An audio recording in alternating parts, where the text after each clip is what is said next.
সংগ্রামী সাথী ও বন্ধুগণ, সাংবাদিক ভাইরা আমার কাছে জানতে চেয়েছেন যে গতকাল লাল শার্ট পরিহিত যে ব্যক্তি আমাদের উপরে হামলা করেছে তার নামটি যেহেতু আমরা সামাজিক যোগাযোগ মাধ্যমে প্রকাশ করেছি, আমাকে খুব গুরুত্বপূর্ণ জায়গা থেকে এই তথ্য দেওয়া হয়েছে এবং সেই তথ্য আমি ডিএমপি কমিশনারকে পাঠিয়েছি। আমি তাকে পাঠিয়ে স্পষ্টভাবে বলেছি এই সন্ত্রাসকে গ্রেফতার করতে হবে। ডিএমপি কমিশনার আমাকে বলেছেন যে তাকে তারা গ্রেফতার ইতিমধ্যে করেছে। কতটুকু সত্য কতটুকু মিথ্যা বলতে পারবো না, কিন্তু আমাকে বলা হয়েছে তার বিরুদ্ধে ব্যবস্থা নেওয়া হচ্ছে।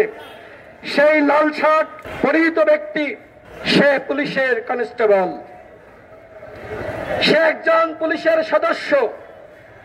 তার নাম মিজানুর রহমান, তার বিপি নং 97 17 19 72 43। সে নুরুল হক নূরের উপর হামলা করে নাই।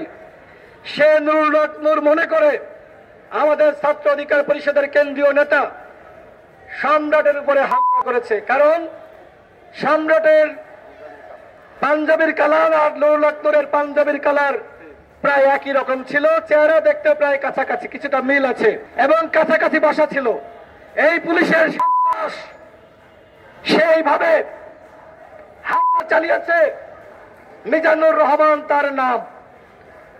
আমরা ডিএমপি কমিশনারকে বলতে চাই, আপনারা কি ব্যবস্থা নিয়েছেন সেটি আপনারা বিবৃতি দিয়ে আপনারা প্রচার করুন, প্রকাশ করুন।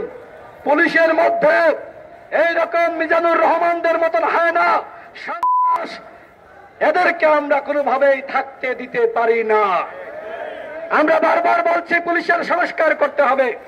আমরা বারবার বলছি প্রতিরক্ষা সংস্কার কমিশন গঠন করতে হবে। সেনাবাহিনীর সংস্কারের প্রয়োজন নাই।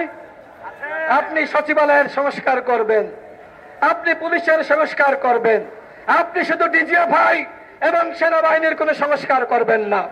এইটা কি হতে পারে? শেখ হাসিনা প্রত্যেকটা বাহিনীকে কলুষিত করেছে। 18 সালের নির্বাচনে আমরা দেখেছি। সুতরাং অবশ্যই প্রতিরক্ষা সংস্কার কমিশন গঠন করতে হবে।